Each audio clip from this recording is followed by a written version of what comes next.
Corvette Racing have won a mighty 8 Le Mans class victories in just 16 attempts, and Englishman Oliver Gavin has an outstanding 5 of those wins. But to achieve that, it's the preparation that keeps them ahead of the pack. Le Mans is our big race of the year. It is the pinnacle of the season.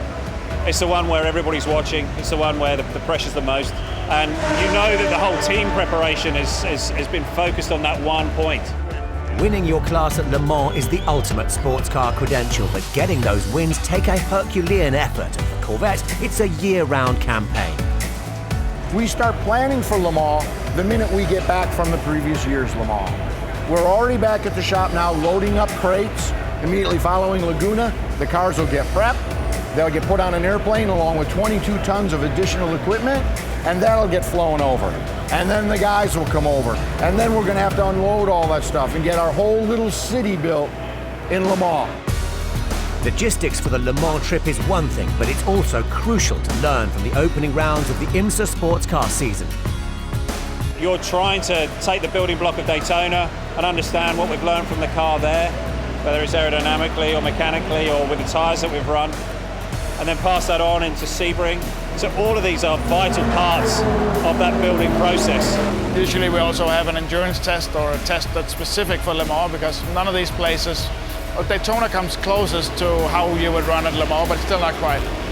We'll have one test where we run exactly how we think we're going to run, but we use every race, every lap that we do. We try and get better knowledge of the car, try and find little things that will help us somehow at Le Mans. The data taken from Daytona and then Sebring develops an aero package suited to the Circuit de la Sarthe.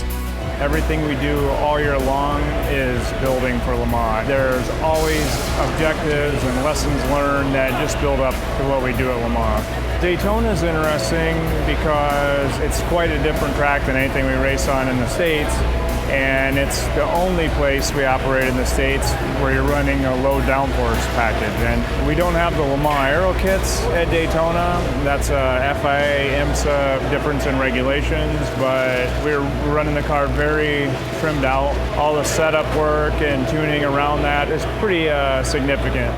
The structure of the team allows the different departments to focus on car development before coming together at race weekend. We divided our groups up into subsets.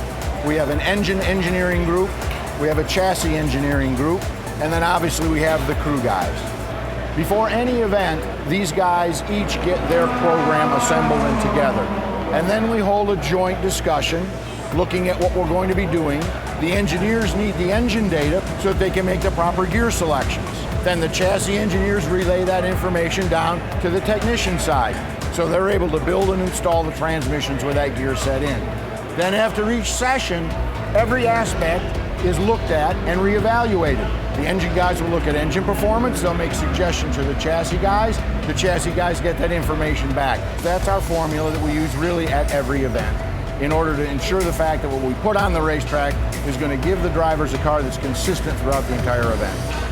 For Corvette Racing, 16 years experience at Le Mans and the lessons learned are what give them the advantage come June in France. We know that our biggest competition is looking to do exactly the same thing. So it's vital that you take on all of those lessons that you've learned from all of those races and apply them for Le Mans, because if you don't, you're going to come unstuck.